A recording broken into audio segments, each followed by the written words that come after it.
Hello, ഇന്ന് ഉച്ചയ്ക്ക് നല്ല വലിയ കൊഞ്ച് കിട്ടിയിട്ടുണ്ടായിരുന്നു കേട്ടോ. കൊഞ്ചും ചെമ്മീനും രണ്ടും രണ്ടാണെന്ന് കുറച്ച് കാലം മുമ്പെയാണ് ഞാൻ അറിയുന്നത് കേട്ടോ. അപ്പോൾ ഇതിൻ്റെ യഥാർത്ഥ പേരെന്താണെന്ന് അറിയില്ല. അപ്പോൾ എന്തായാലും ചെമ്മീൻ കുറച്ച് കിട്ടിയിട്ടുണ്ടായിരുന്നു.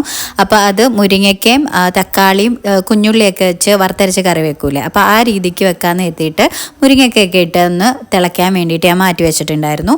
പിന്നെ നമ്മുടെ വറുക്കാനുള്ള ആ ഒരു തേങ്ങയൊക്കെ ഒന്ന് വറുത്ത് സെറ്റാക്കി അതും മാറ്റി വെച്ചിട്ടുണ്ടായിരുന്നു. പിന്നെ ഞാൻ കുറച്ച് ചേനയും കൂടെ ആഡ് ചെയ്യുന്നുണ്ടായിരുന്നു. ചേന അതിൻ്റെ കൂടെ ഇട്ട് കഴിഞ്ഞാൽ വേവ് കറക്റ്റ് ആവാത്തതുകൊണ്ട് ഞാൻ ഒരു വിസിലടുപ്പിച്ചിട്ട് എടുത്തിട്ടുണ്ടായിരുന്നു. അങ്ങനെ അതും പിന്നെ നമ്മുടെ അരച്ചു വെച്ച ആ ഒരു അരപ്പുണ്ടല്ലോ അതൊക്കെ ചേർത്തിട്ട് ഒന്ന് തിളയ്ക്കാൻ വേണ്ടിയിട്ട് മാറ്റി വെച്ചു. പിന്നെ ഇന്ന് കുറച്ച് പയർ ഇട്ടിട്ടുണ്ടായിരുന്നു. അപ്പോൾ അത് കായയും കൂടി ഇട്ടിട്ട് മെഴുക്ക് വരട്ടുമല്ലോ, അപ്പോൾ അതും കൂടെ ചെയ്യാമെന്ന് കരുതി. ലാസ്റ്റ് ആ ഒരു താളിക്കാമെന്ന് കരുതി. നമ്മുടെ കറി റെഡി ആയി കഴിഞ്ഞപ്പം കുഞ്ഞുള്ളിയും കറിവേപ്പിലയും എല്ലാം കൂടി ഇട്ട് അതും കൂടെ താളിച്ചു. അങ്ങനെ മെഴുക്ക് വരട്ടിയും റെഡിയായി ഫുഡ് കഴിച്ചു. അപ്പോൾ അത്രയേ ഉള്ളൂ. വീഡിയോ ഇഷ്ടമായാൽ സബ്സ്ക്രൈബ് ചെയ്യണേ.